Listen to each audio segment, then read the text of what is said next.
അസ്സലാമു അലൈക്കും വറഹ്മത്തുള്ളാഹി വബറകാതുഹു. അൽഹംദുലില്ലാഹ് അസ്സലാത്തു വസ്സലാമു അലാ സയ്യിദിൽ മുർസലീൻ വഅലാ ആലിഹി വസഹ്ബിഹി അജ്മഈൻ അമ്മാ ബഅദ്.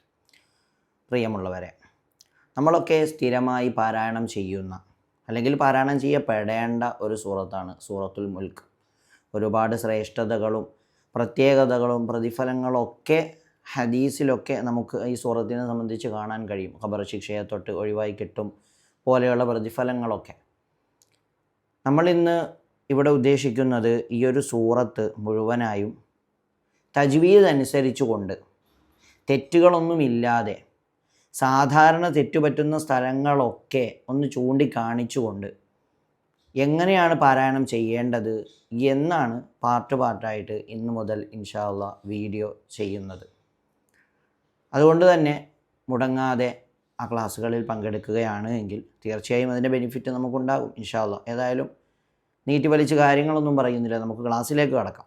അഊദു ബില്ലാഹി മിനശ് ശൈത്വാനിർ റജീം. ഇവിടെ അഊദു ഓർമ്മ തന്നെ ശ്രദ്ധിക്കാനുള്ള കാര്യങ്ങൾ പറയാം. ആദ്യത്തേത് ഹംസയാണ്, അഥവാ നമ്മൾ മലയാളത്തിലൊക്കെ ആ എന്ന് പറയാറുണ്ടല്ലോ, ഇതേ സാധനം തന്നെ. രണ്ടാമത്തത് ഔ, ഐനാണ്. പല ആളുകളും ഊ ഓതും, അഥവാ ആദ്യം ഹംസ ഓതി അതേ സ്ഥലത്ത് നിന്ന് പുറപ്പെടുവിച്ചുകൊണ്ട് ആ ഊ എന്നോതും. തെറ്റാണത്. മറിച്ച് തൊണ്ടയുടെ മധ്യഭാഗത്താണ് ഈ ഐനിൻ്റെ മഖ്റജ് എന്ന് പറയുന്നത്. അതുകൊണ്ട് തന്നെ ഔ എന്ന് ഒരു കുറച്ച് ഒഴുക്കോടുകൂടി അത് പുറപ്പെടുവിക്കണം. ഔദു. മൂന്നാമത്തത് ദാലാണ്. ഈ ദാലിൻ്റെ മഖ്റജ് എന്ന് പറയുന്നത് നാവിൻ്റെ അറ്റം മേലെ മുൻപല്ലിൽ കൊണ്ടുപോയി മുട്ടിച്ച് പുറപ്പെടുവിക്കണം. ദാ ഇങ്ങനെ. ഔദു ഇങ്ങനെ ഓതണം എന്നർത്ഥം. ശേഷം ബില്ലാഹി. ഇവിടെ ബില്ലാഹി ഈ ഹ പല ആളുകളും ഔദു ബില്ലാഹി എന്ന് ഇന് പകരം യാ ആക്കി ഓതാറുണ്ട്. അത് പ്രത്യേകം ഒന്ന് ഗൗനിക്കണം. ബില്ലാഹി എന്ന് കൃത്യമായി വെളിവാകണം എന്ന് ചുരുക്കം. ശേഷം മിനശ് ശൈത്വാനി. ഇവിടെ ആദ്യം ശ്രദ്ധിക്കേണ്ടത് ഷീനാണ്. ഷീന് പറയുന്ന സമയത്ത് ഷ് എന്ന ശബ്ദം പുറപ്പെടണം. മിനശ് ഇങ്ങനെ. മിനശ് ശൈത്വാനി. പിന്നുള്ളത് തോനി, തോ ആണ്. ത്വാ പുറപ്പെടുവിക്കേണ്ടത് നമ്മൾ സാധാരണ താ പറയാറുണ്ടല്ലോ. ത എന്ന് പറയുമ്പോൾ നമ്മൾ നാവ് എവിടെയാണോ വെക്കേണ്ടത് അതേ സ്ഥലത്ത് തന്നെയാണ് ഈ ത്വാ പറയുന്ന സമയത്തും നാവ് വെക്കേണ്ടത്. ശേഷം ഒന്ന് തഫ്ഹീമാക്കി കൊടുക്കണം. തഫ്ഹീം എന്ന് പറഞ്ഞാൽ എന്താണ്?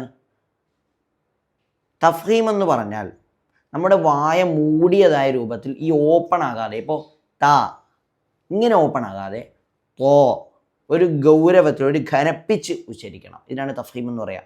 ഇത് പറയുന്ന സമയത്ത് നമ്മുടെ നാവിൻ്റെ നടുഭാഗം മധ്യഭാഗം ഇങ്ങനെ ഉയരണം, ഉയർന്ന ഗതിയിലായിരിക്കണം.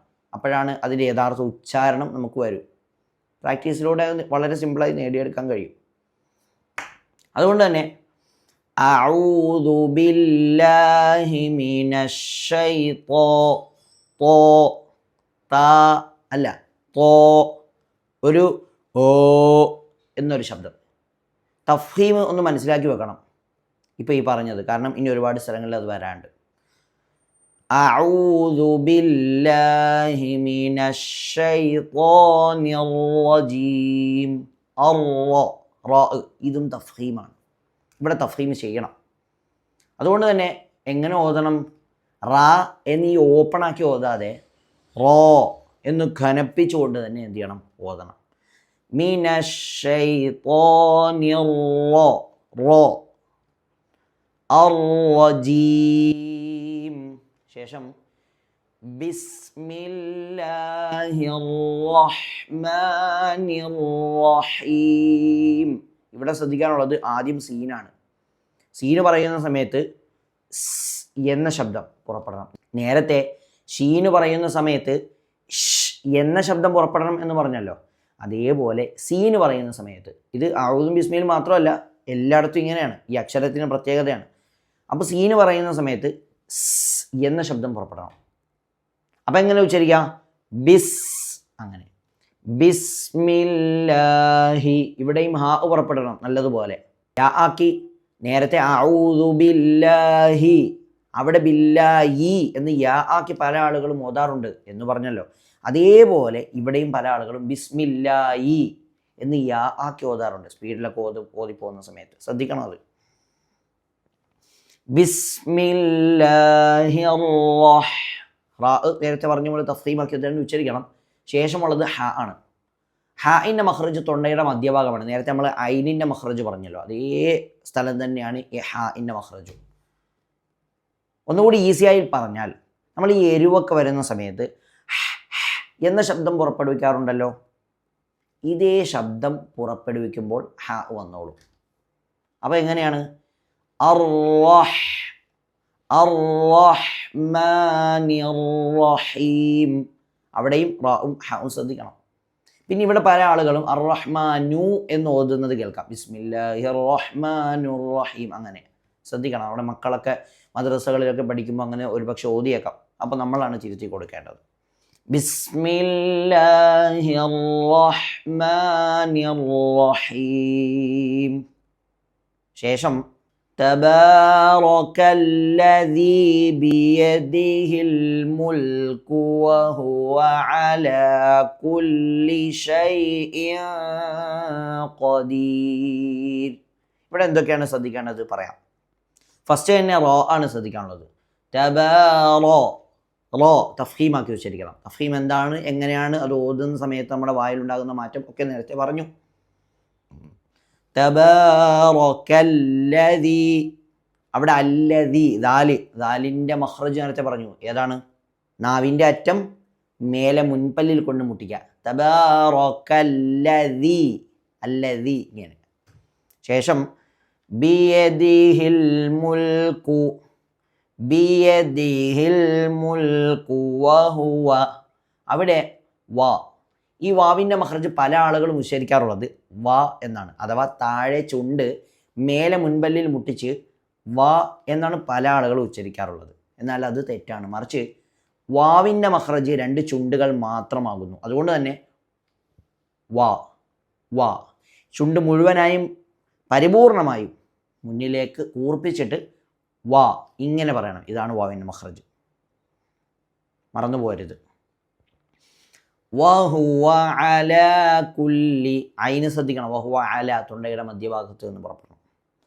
വഹുവ അലാ കുല്ലി ഷൈഇൻ ഖദീർ.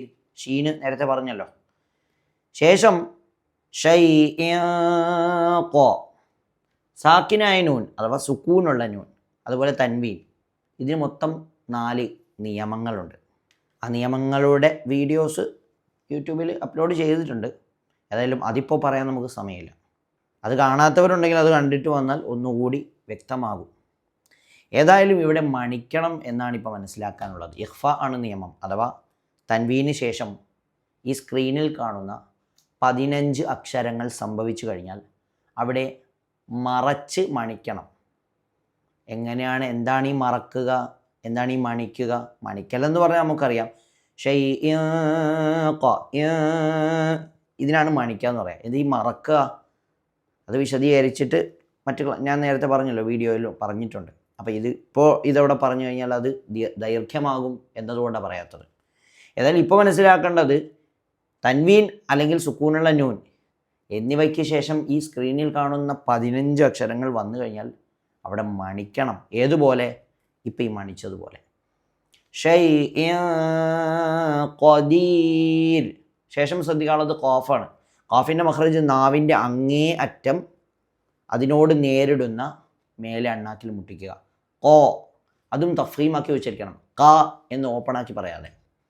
ഖദീർ, പല ആളുകളും ഖദീർ എന്ന് പറയാറുണ്ട്.